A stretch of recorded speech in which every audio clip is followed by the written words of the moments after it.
The woman in red walked into the underground gambling hall like she owned the place, and every man at the table stopped smiling. They thought she was only a pretty boss protected by bodyguards. What they did not know was that her real weapon was a quiet young man she had once pulled out of the snow. Half a year earlier, that young man had been lying outside in the freezing night, too poor to pay for medicine. Everyone stepped around him like he was trouble. Only the woman stopped. She opened an umbrella over his head and said she could give him 3 meals a day. From then on, he stayed beside her. In other people's eyes, he was just a silent assistant. To her, he was the final card she would never show too early. Soon, men from the northern underworld surrounded her gambling house. Their leader, a cocky gambler in a fur coat, challenged her in public. He mocked her rules, laughed at her people, and said if she was really capable, she should play a bigger game. The crowd smelled blood. If she lost, her haul would be humiliated. If she refused, her name would be destroyed on the blue path, the secret world of gamblers. But the woman did not panic. She sat down calmly and let the young man stand beside her. The arrogant gambler thought he controlled the table. He used hidden cards, quick fingers, and dirty tricks to make everyone believe she was only lucky. But each time he pushed harder, she smiled more coldly. She had seen these tricks before. She was waiting for him to expose himself. Then the stakes changed. The man in fur wanted a bigger bet. Money, reputation, and the future of the hall were pushed onto the table. Her people panicked and begged her to stop. However, the woman only gave one answer: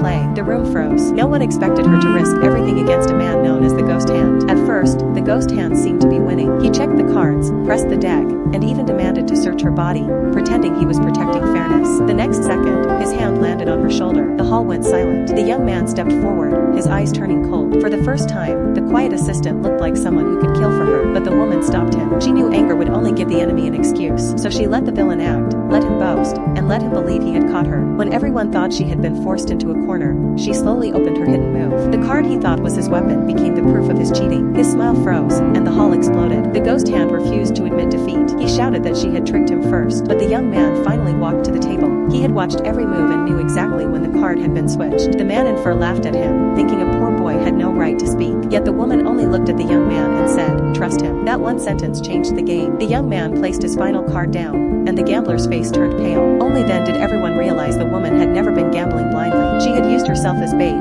used his greed as the trap, and used the boy she once saved as the real killing move. But just when the villain was about to fall, another waiter stepped out with a card tray in his hands. The young man looked up, and the woman in red also stopped smiling, because the person hiding at the table from the very beginning had finally revealed himself.